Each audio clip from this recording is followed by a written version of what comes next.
Assalamualaikum warahmatullahi wabarakatuh. Salam sejahtera untuk kita semuanya. Teman-teman, Bapak Ibu semuanya, selamat datang kembali di Cafe Channel. Saya doakan mudah-mudahan teman-teman, Bapak Ibu semuanya selalu dalam keadaan sehat, ya. Semoga teman-teman, Bapak Ibu semuanya bisa semakin matang lagi dalam mempersiapkan segalanya untuk mengikuti seleksi maupun tes ujian P3K nantinya. Baiklah, teman-teman, Bapak Ibu semuanya, pada video kali ini kita akan kembali lagi membahas soal P3K, ya. Kita akan bahas soal pedagogik, manajerial, sosiokultural, dan wawancara. Ya, bentuk soal ini adalah bentuk soal terbaru, ya, 20 soal yang dilengkapi dengan pembahasan yang sangat mudah dimengerti. Ini adalah tryout ke-8 ya, teman-teman, Bapak Ibu semuanya. Baiklah, kalau begitu kami mohon dukungan kepada teman-teman Bapak Ibu semuanya dengan cara like, subscribe, dan share apabila bermanfaat. Ya, mudah-mudahan bermanfaat dan bisa membantu perjuangan dari teman-teman Bapak Ibu semuanya. Baik, kita langsung saja mulai soal yang pertama.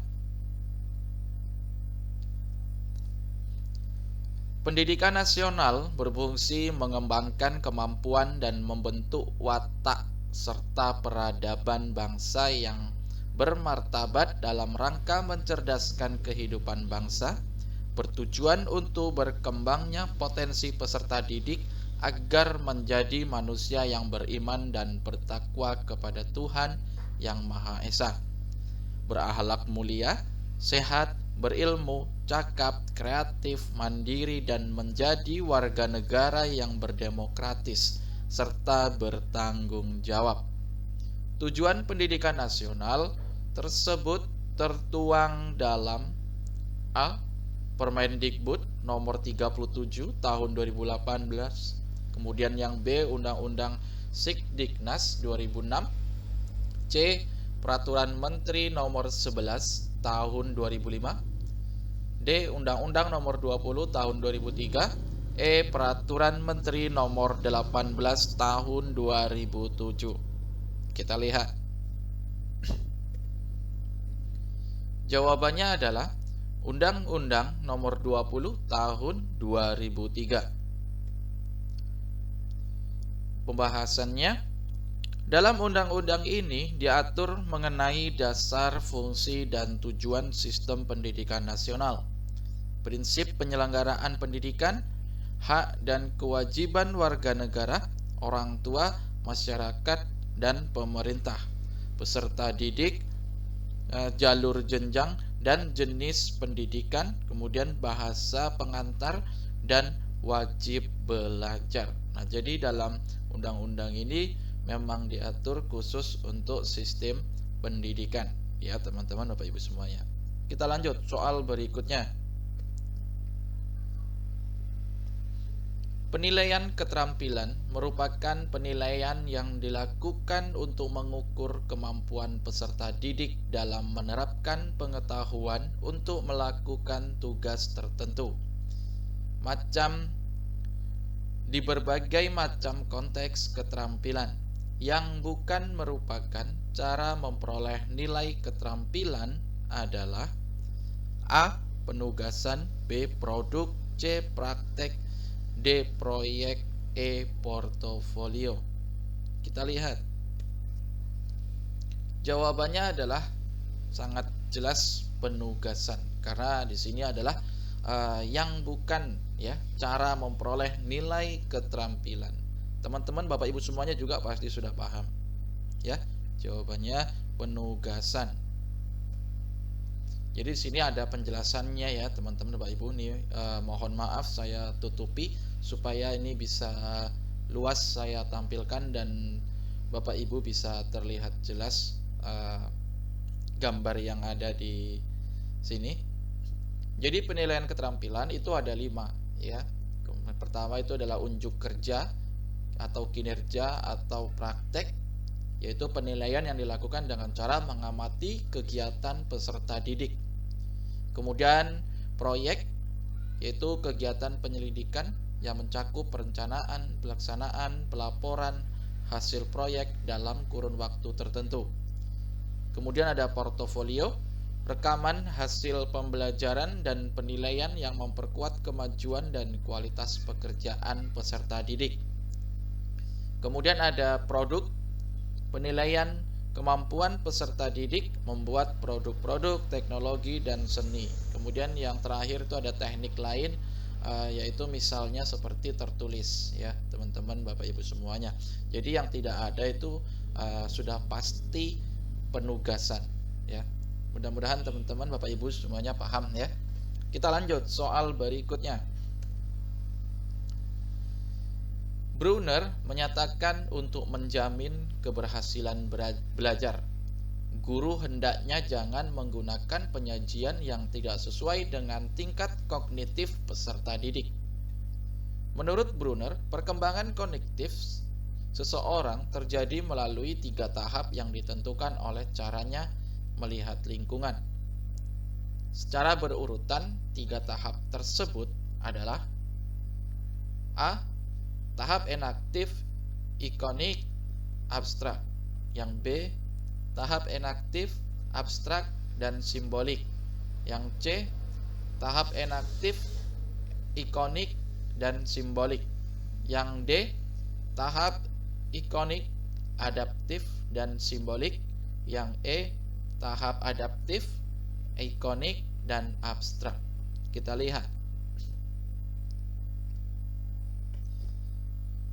Kita bahas.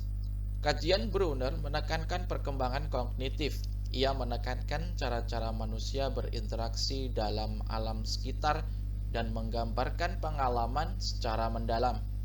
Menurut Brunner, perkembangan kognitif juga melalui 3 tahapan yang ditentukan cara melihat lingkungan, yaitu enaktif usia 0-2 tahun, kemudian ikonik 2-4 tahun, kemudian simbolik 5-7 tahun. Maka dari itu jawaban yang tepat adalah yang C, tahap enaktif, ikonik, dan simbolik. Kita lanjut soal berikutnya. Salah satu contoh kegiatan guru melaksanakan proses pembelajaran utamanya pada kegiatan inti yang dapat membantu peserta didik menginternalisasi nilai-nilai karakter. Pada tahap elaborasi adalah: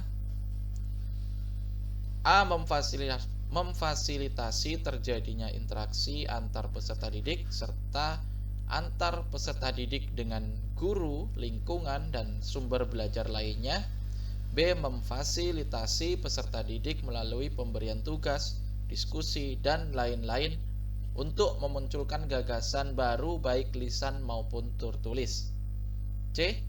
Memfasilitasi peserta didik melakukan refleksi untuk memperoleh pengalaman belajar yang telah dilakukan.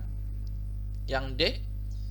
Memfasilitasi peserta didik mencari informasi yang luas tentang topik materi yang akan dipelajari secara mandiri dan kreatif. E. Memfasilitasi peserta didik mencari informasi yang luas dalam tentang topik atau materi yang akan dipelajari dari aneka sumber. Kita lihat. Jadi kata kuncinya di sini adalah internalisasi, ya. Kita bahas apa itu internalisasi. Adalah sebuah proses menanamkan sesuatu, keyakinan, sikap, dan nilai-nilai yang menjadi perilaku sosial.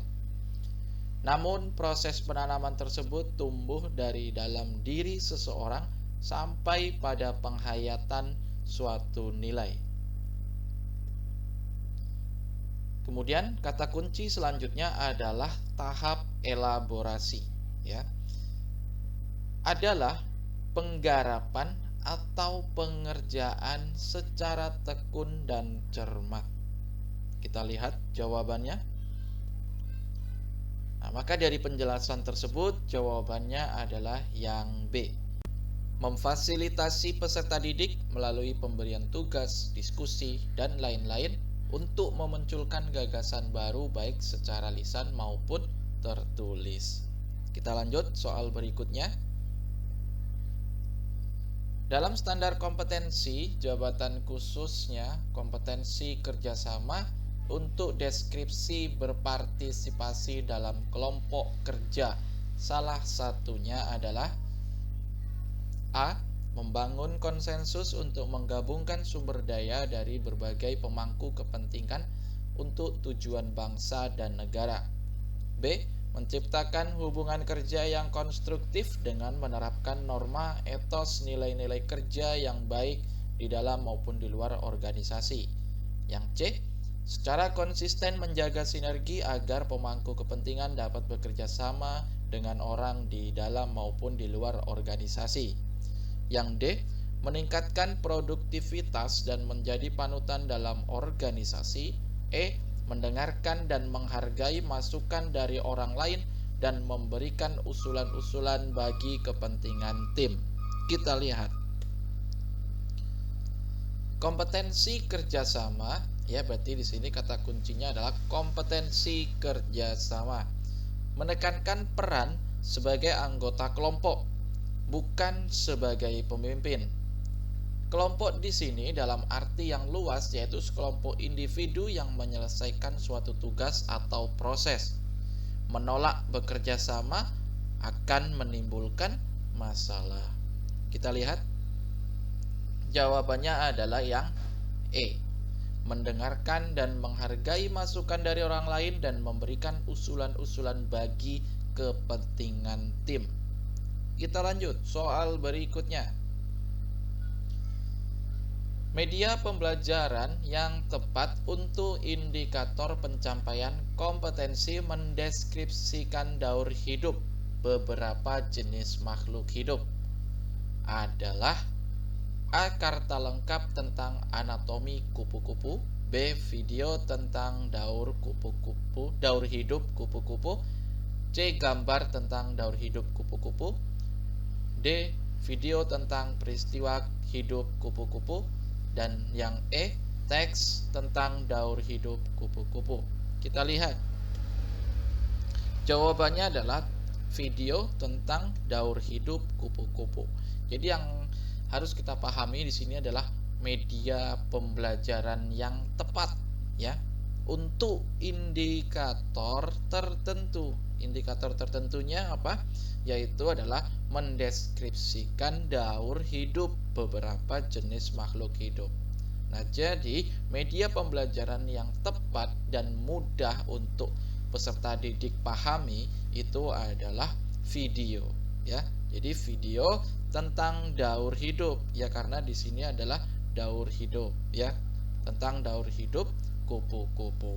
Oke, saya rasa teman-teman Bapak Ibu semuanya paham. Kita lanjut soal berikutnya. Tujuan pembelajaran menurut teori apakah yang menekankan pada penambahan pengetahuan, sedangkan belajar sebagai aktivitas mimetik yang menuntut peserta didik untuk mengungkapkan kembali pengetahuan yang sudah dipelajari dalam bentuk laporan, kuis, atau tes. Yang A. Teori behavioristik. B. Humanistik. C. Konstruktivistik. D. Kognitif. E. Sibernetik. Kita lihat. Jawabannya adalah teori behavioristik. Mengapa demikian? Nah, jadi kalau teman-teman Bapak Ibu semuanya punya modul belajar mandiri ya, punya file atau punya hasil printoutnya, itu bisa dibaca-baca yang bagian teori behavioristik. Di situ sangat jelas sekali ya teman-teman Bapak Ibu semuanya. Di sini saya blok ya. Tujuan pembelajaran menurut teori behavioristik ditekankan pada penambahan pengetahuan. Sedangkan belajar sebagai aktivitas mimetik yang menuntut peserta didik untuk mengungkapkan kembali pengetahuan yang sudah dipelajari dalam bentuk laporan, kuis, atau tes. Nah, jadi jawaban yang tepat itu adalah teori behavioristik. Nah, ini modul ini sangat bermanfaat sekali ya teman-teman, Bapak Ibu semuanya, karena soal-soal pun banyak sekali diambil dari modul tersebut. Jadi harus kita baca ya teman-teman, Bapak Ibu semuanya. Kita lanjut soal berikutnya. Yang bukan merupakan beberapa faktor yang mendukung timbulnya etos pada diri guru dalam strategi komunikasi yang efektif dengan siswa adalah: A. Kesiapan, B. Kesantunan, C. Kepercayaan, D. Ketulusan, E. Kesungguhan. Kita lihat. Berikut beberapa faktor yang mendukung timbulnya etos pada diri komunikator atau guru. Yang pertama adalah persiapan. Ya, ada di sini ya, teman-teman. Kemudian kesungguhan atau seriousness. Ya, di sini ada kesungguhan. Kemudian ketulusan atau sincerity. Ya, ketulusan ada di sini. Kemudian kepercayaan atau confident ada di sini. Kemudian ketenangan, poise, ya. Kemudian keramahan atau friendship. Kemudian kesederhanaan atau moderation. Maka jawaban yang tepat pasti adalah kesantunan. Kita lanjut soal berikutnya. Yang bukan merupakan kata kerja operasional ranah kognitif menganalisis adalah: A.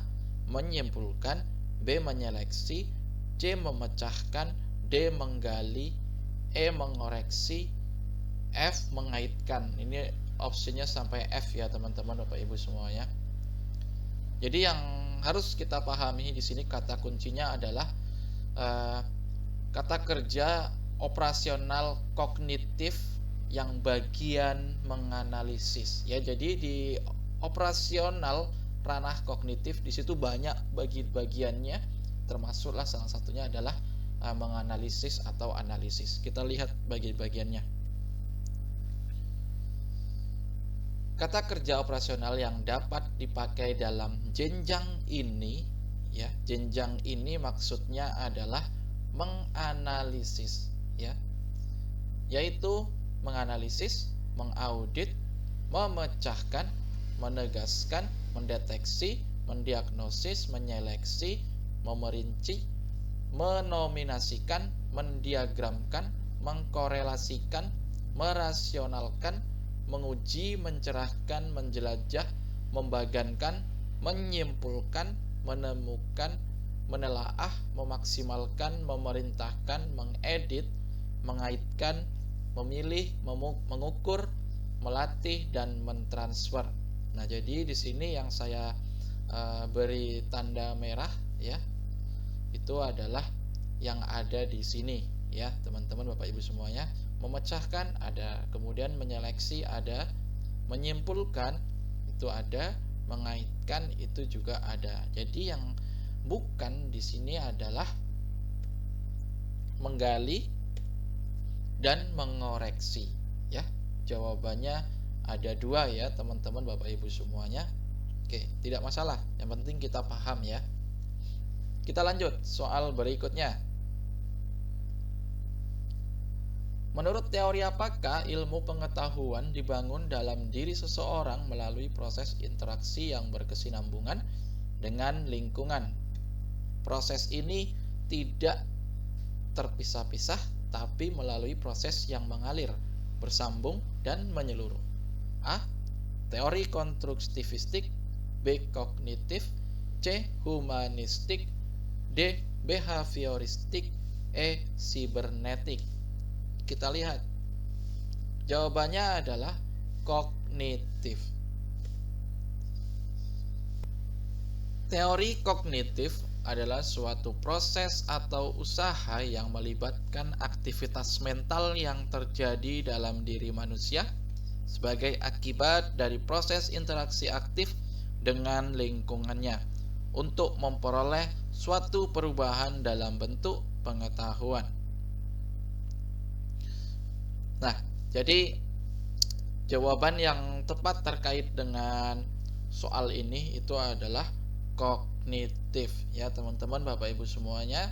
Jadi Bapak Ibu teman-teman semuanya bisa pelajari lagi tentang teori kognitif nantinya ya. Jadi ada teori kognitif, kemudian konstruktivistik, humanistik, dan behavioristik ya. Itu sangat penting sekali dan selalu saja keluar dalam soal-soal seperti ini, P3K terutama ya teman-teman Bapak Ibu semuanya. Kita lanjut soal berikutnya. Ada beberapa kemampuan komunikasi yang harus dimiliki oleh guru dalam proses pembelajaran sebagai upaya membangun iklim komunikasi yang positif dengan siswa, yaitu kemampuan guru mengembangkan sikap positif siswa dalam kegiatan pembelajaran dengan cara A. Selalu memberikan reward kepada siswa berprestasi. B. Mencari kelemahan siswa untuk dibimbing. C. Terjalinnya keterbukaan antara guru dengan siswa. D. Menarik perhatian siswa agar mudah menerima materi pelajaran. E. Menekankan kelebihan-kelebihan siswa. Kita lihat. Kemampuan itu menurut Rakajoni mencakup ya, A. Kemampuan guru mengembangkan sikap positif siswa dalam kegiatan pembelajaran ya. Di sini ada kemampuan guru mengembangkan sikap positif dalam kegiatan pembelajaran ya. Berarti itu bagian A. Kemudian kemampuan guru untuk bersikap luas dan terbuka dalam kegiatan pembelajaran. C. Kemampuan guru untuk tampil secara bergairah dan bersungguh-sungguh dalam kegiatan pembelajaran. D. Kemampuan guru untuk mengelola interaksi siswa dalam kegiatan pembelajaran. Kita lihat. Adapun usaha guru dalam membantu mengembangkan sikap positif kepada siswa, misalnya dengan menekankan kelebihan-kelebihan siswa bukan kelemahannya, menghindari kecenderungan untuk membandingkan siswa dengan siswa lain, dan pemberian insentif yang tepat atas keberhasilan yang diraih siswa. Jadi jawaban yang tepat adalah menekankan kelebihan-kelebihan siswa. Kita lanjut soal berikutnya. Saya minum dulu ya teman-teman Bapak Ibu semuanya. Baik, kita lanjut. Sebelum kita lanjut, kami mohon dukungan kepada teman-teman Bapak Ibu semuanya ya untuk selalu support channel ini. Sama-sama kita kembangkan channel ini supaya terus memberikan latihan-latihan soal yang bermanfaat ya untuk teman-teman Bapak Ibu semuanya dengan cara like, subscribe, dan share apabila betul-betul bermanfaat bagi teman-teman Bapak Ibu semuanya. Kita lanjut. Dalam membuat perencanaan pembelajaran, proses pembelajaran dirancang dengan berpusat pada peserta didik untuk menumbuhkan motivasi, minat, kreativitas, inisiatif, inspirasi, kemandirian, dan semangat belajar. Prinsip yang mendasari ketentuan di atas adalah A. Memperhatikan perbedaan individu siswa. B. Mendorong partisipasi aktif siswa. C. Mengembangkan budaya membaca. D. Memperhatikan keterkaitan dan keterpaduan. E. Membiasakan siswa berpikir kritis. Kita lihat. Jawabannya adalah mendorong partisipasi aktif siswa. Pembahasannya, partisipasi aktif banyak memiliki manfaat dalam pembelajaran.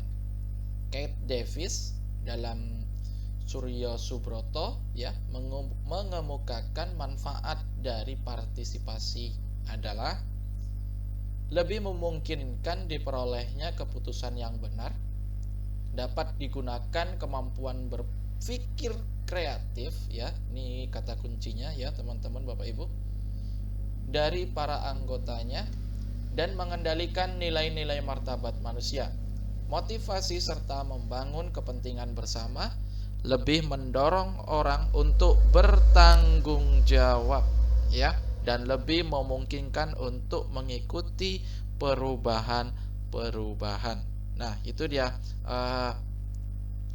partisipasi aktif, ya.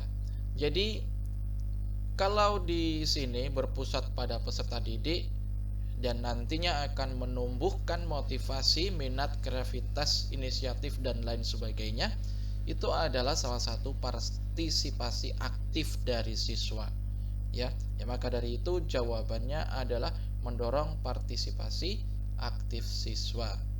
Ini kalau dijelaskan ya, masing-masing option kalau dijelaskan ini cukup banyak sekali ya teman-teman Bapak Ibu semuanya, dan cukup memakan banyak durasi ya. Jadi saya utamakan terlebih dahulu itu adalah jawaban yang benar, supaya teman-teman Bapak Ibu semuanya juga paham gitu ya. Kita lanjut soal berikutnya.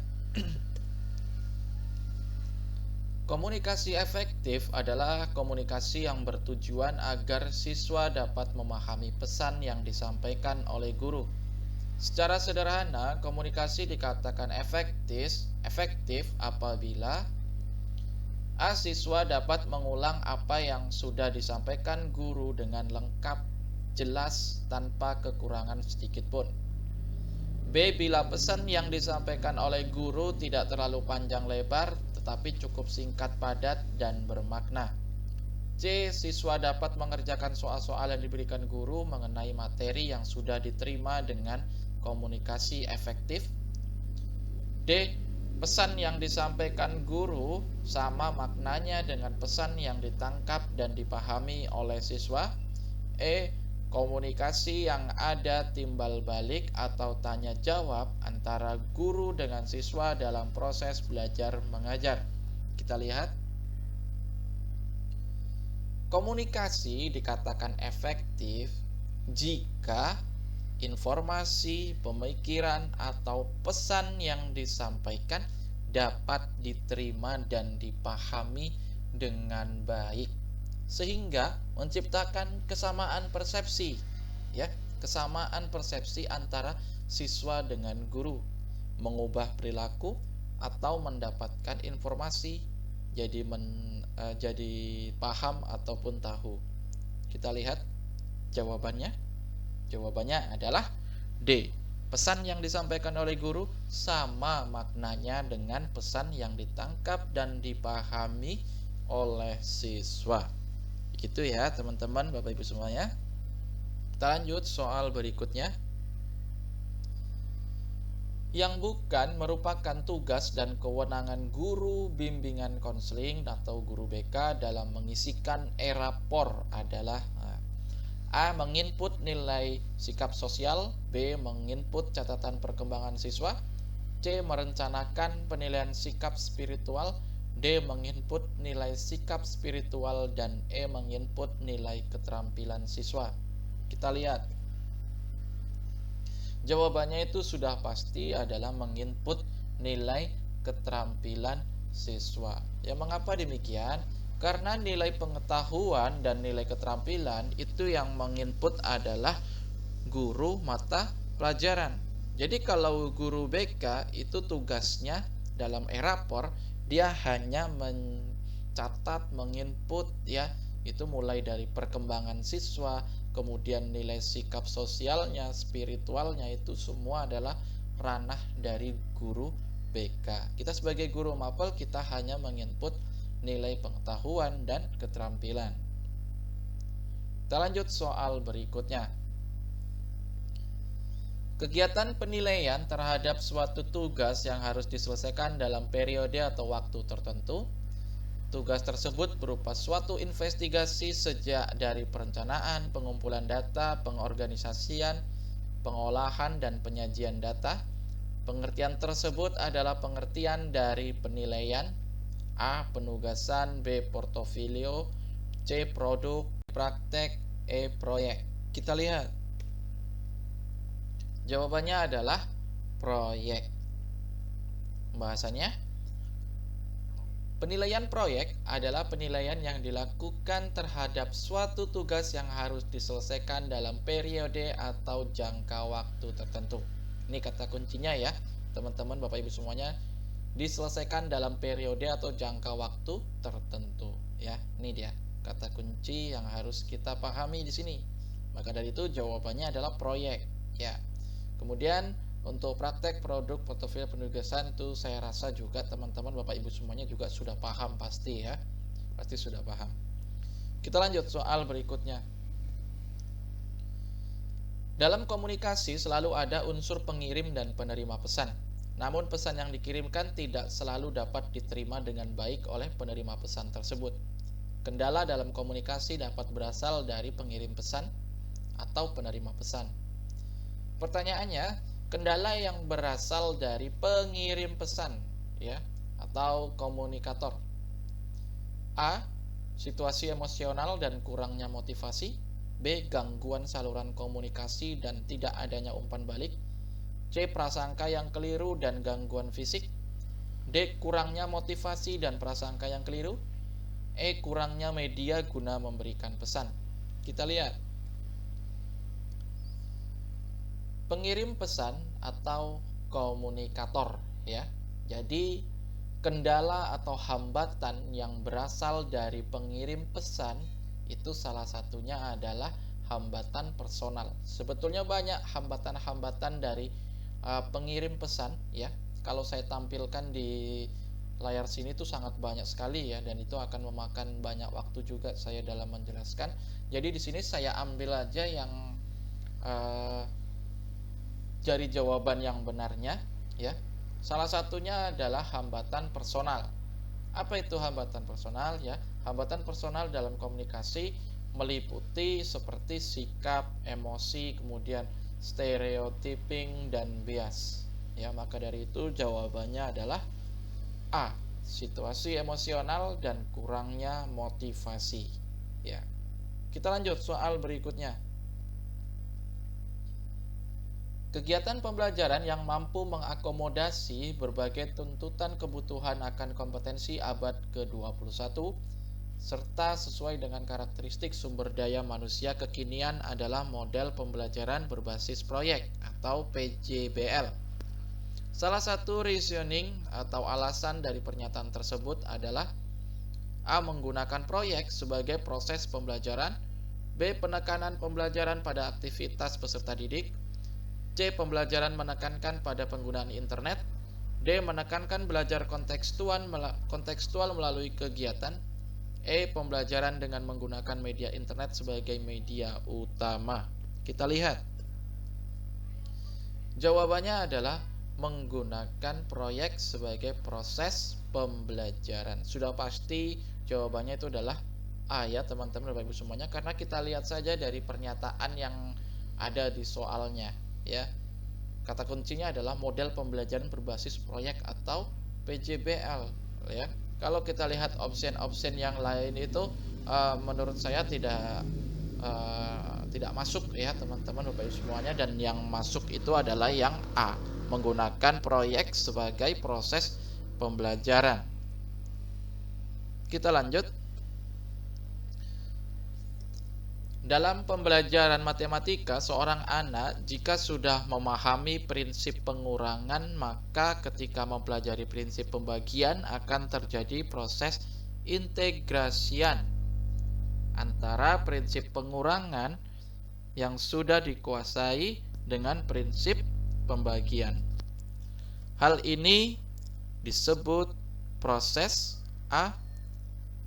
Persuasi, B. Asimilasi, C. Akomodasi, D. Informasi, E. Ekuilibrasi. Kita lihat. Jawabannya adalah asimilasi. Mengapa asimilasi? Asimilasi adalah pembauran dua kebudayaan ya, yang disertai dengan hilangnya ciri khas kebudayaan asli sehingga membentuk kebudayaan baru. Oke, di sini adalah adanya pembauran antara pembagian dengan pengurangan ya teman-teman Bapak Ibu semua ya. Pembagian dan pengurangan.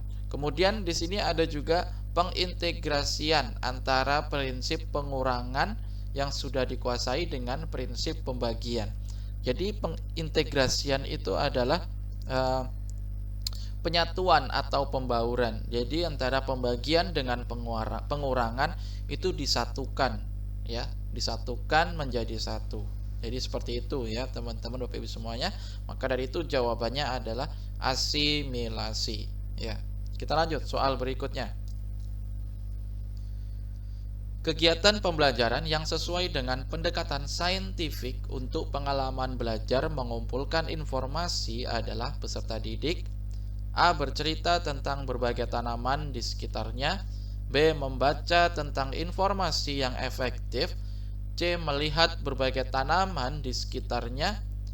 D. Membandingkan berbagai tanaman di lingkungannya. Kemudian yang E. Berdiskusi tentang berbagai tanaman di sekitarnya. Kita lihat.